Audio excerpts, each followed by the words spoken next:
E esse processo, do jeito que está hoje, deixa algumas pontas soltas, viu? Quero a sua opinião, seu Mário Vitor Rodrigues, porque o Eduardo Bolsonaro está sendo defendido pela Defensoria Pública, porque ele foi citado por edital, não constituiu advogado, a Defensoria, então, é intimada para oferecer a defesa. Só que, neste caso, quando ele não se apresenta, não constitui advogado, a Defensoria é intimada, o processo tem que ficar suspenso. Isso está no Código de Processo Penal. Isso acontece todos os dias, nos fóruns todos do Brasil. O processo tem que ficar suspenso. Inclusive, o prazo de prescrição também fica suspenso enquanto ele não aparecer, não for localizado, não vier aos autos. E eles julgaram como se não existisse esse artigo, 366 do Código de Processo Penal. Você acha que lá na frente, dependendo de quem ganhar a eleição, essas condenações podem ter alguma reviravolta? Eu falo dessas condenações porque está 2 votos para condenar, aliás, formando maioria. Informação que chega agora, 3 votos já para condenar Eduardo Bolsonaro, independente dos outros 2 votos que faltam, está condenado Eduardo Bolsonaro na primeira turma do Supremo Tribunal Federal. Mário Vitor Rodrigues. Essa pergunta que você faz, Koba, ela é pertinente e preocupante que seja pertinente, né? A ideia de que amanhã, dependendo do resultado da eleição, que essa condenação possa de alguma maneira mudar. Pode, a resposta é que sim, claro. Por outro lado, é bom deixar claro, separar as coisas, né? Assim, a postura do ex-deputado nos Estados Unidos, ela realmente, do ponto de vista político, ela é indefensável. Eduardo Bolsonaro atrapalhou a direita, atrapalhou e continua atrapalhando, inclusive, o irmão agora, que é pré-candidato à presidência. E por que atrapalhou? Porque ofereceu ao governo Lula a pauta da soberania, né? O discurso da soberania. Agora há pouco mesmo, por conta do início da Copa do Mundo, Lula veio a público dizer que a esquerda tinha que usar a camisa da seleção brasileira. Isso se deve especificamente pela atuação de Eduardo Bolsonaro nos Estados Unidos, que entregou de bandeja ao governo Lula essa pauta da soberania que pega. Existe a dicotomia, a polarização bolsonarismo e petismo, mas quando você trabalha e você diz que está trabalhando e você celebra tarifas contra produtos brasileiros, aí, meu amigo, aí fica difícil explicar, né? Pois é. Agora a informação completa para você que chega agora. O STF forma maioria para condenar Eduardo Bolsonaro por coação no curso do processo. O ministro relator, o ministro Alexandre de Moraes, abriu a série de votações já pela condenação, foi seguido na sequência pelo ministro Cristiano Zanin e agora, há pouquíssimos minutos, a ministra Carmen Lúcia também iniciou a sua votação e já adiantou que seguirá o voto do relator pela condenação de Eduardo Bolsonaro. Faltará, portanto, somente o ministro-presidente da primeira turma, o ministro Flávio Dino, que poderá seguir ou abrir divergência, que já começou a votar, inclusive agora, o 4º ministro Flávio Dino. Haveria um 5º voto, não fosse a vaga aberta pelo ministro Luiz Roberto Barroso no Supremo Tribunal Federal. Essa vaga está justamente na primeira turma, onde votam os ministros. Essas são imagens ao vivo do ministro Flávio Dino. Dá pra gente ouvir um pouco do que ele está falando, Thaís? Vamos acompanhar um pouco do julgamento. Qual seja o princípio da reciprocidade. Sobre o caso em si, em primeiro lugar, à vista das preliminares. Sabemos todos que o rol do artigo 252 do Código de Processo Penal é um rol de interpretação estrita, porque conduz à existência de excepcionalidades. Norma de direito excepcional se interpreta em termos... Está aí falando o ministro Flávio Dino, o último a votar no julgamento que condena Eduardo Bolsonaro.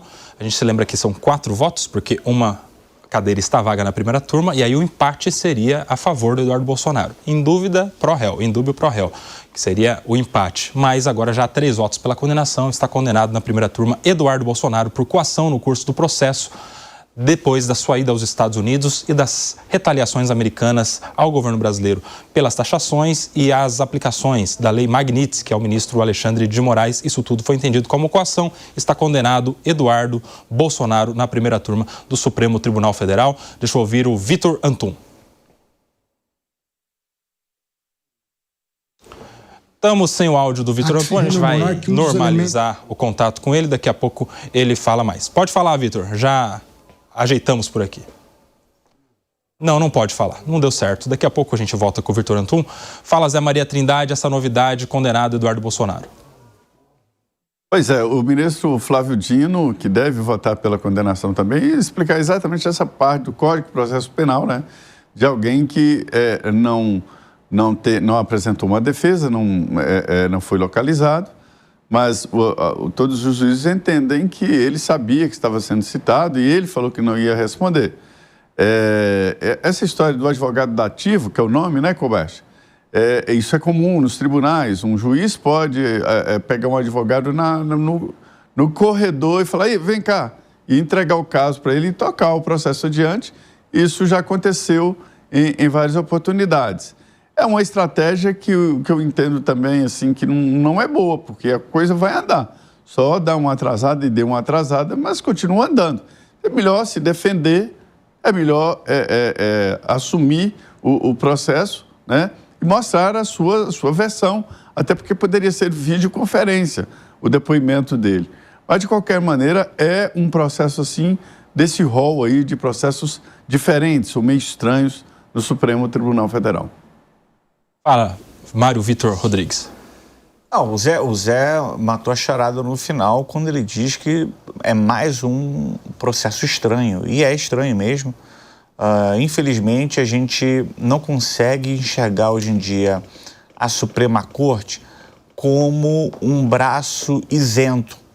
A gente vê muito protagonismo, vê muito ativismo, e isso faz mal para a democracia, faz mal. Não é normal que a percepção da sociedade brasileira, ao olhar para a Corte Suprema, seja de uma entidade em que tem componentes preocupados e olhando para a capa do livro, por assim dizer. É muito preocupante. E essa crítica que eu faço, ela não tem a ver necessariamente com a culpabilidade do ex-deputado Eduardo Bolsonaro. Apenas estou aqui enfatizando que quando o Zé Maria fala de processos estranhos, é isso, são momentos estranhos, momentos preocupantes. Ô Mário, você acha que o Eduardo influenciou Donald Trump pela taxação? Ele tinha esse poder de influência na Casa Branca? Não, de maneira nenhuma. Embora seja essa narrativa que ele tentou vender, já disse aqui, foi um erro isso, ele matar isso no peito. Trump, há muitos anos, bem antes de entrar na política, o Trump sempre declarou a paixão dele por taxação, por tarifar. Na cabeça do Trump, essa estratégia, ela faz sentido, embora na prática não faça, e uma série de economistas gabaritados já mostraram isso. Mas não, Eduardo Bolsonaro jamais teve esse poder de persuasão junto ao presidente dos Estados Unidos. E aí é interessante, porque se a gente pega essa história toda, desde a ida do Eduardo Bolsonaro para os Estados Unidos, quando ele não respondia a nenhum processo, não era réu, não era investigado, não era nada, foi para os Estados Unidos. Logo na sequência, quando começaram a vir as taxações norte-americanas para o mundo todo, inclusive depois para o Brasil especificamente, e a aplicação da Lei Magnitsky às autoridades do Supremo Tribunal Federal, ele interessantemente reivindicou a autoria e a influência. Ali ele estava chamando para si um processo, né? Porque se de fato ele foi e influenciou, e ele tem digital, assinatura nessas ações americanas, para que os ministros não condenassem o pai, para que os ministros tirassem o pé, para que de alguma forma deixassem esses ministros de participarem do julgamento, de fato ele estava coagindo no curso do processo. A gente pode dizer aqui uma série de nulidades que são atribuídas a esse processo, mas ele puxou para si esse tipo de acusação e agora responde com condenação no Supremo Tribunal Federal. Coisa para a gente ficar acompanhando. Daqui a pouco tem a finalização do voto do ministro Flávio Dino, presidente da primeira turma, e depois certamente vai ter toda uma discussão de recurso, recorre, não recorre, vai constituir advogado, não vai, enfim, coisa para a gente acompanhar. Você que está na TV aberta, fica agora com o PAN na área.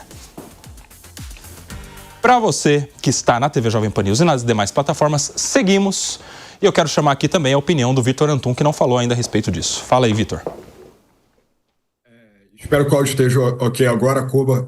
Mas, enfim, o Eduardo, ele tornou muito difícil qualquer tipo de presunção de inocência ou mesmo boa vontade da Suprema Corte que poderia vir, né, diante da verdade inegável de que ele não tem capacidade administrativa nenhuma dentro da administração trumpista. Lembrando que a viagem dele naquele primeiro momento, a intenção verdadeira era justamente trazer, as punições da Lei Magnitsky até o Supremo Tribunal Federal. Ele obteve êxito naquela época e de quebra, né, enfim, a reboque vieram também essa onda, veio essa grande onda tarifária, uma primeira onda que não é nem essa que consta nesse momento, mas enfim, uma primeira grande onda tarifária abrupta, né, que puniu de igual forma basicamente todos os setores da economia brasileira e naquele momento, um momento crítico, e que inclusive as pesquisas também mostraram que era tremendamente impopular a intervenção dele. O Eduardo fez questão de marcar a posição e dizer que ele se sentiria vingado caso a terra queimasse, caso o chão queimasse, o Brasil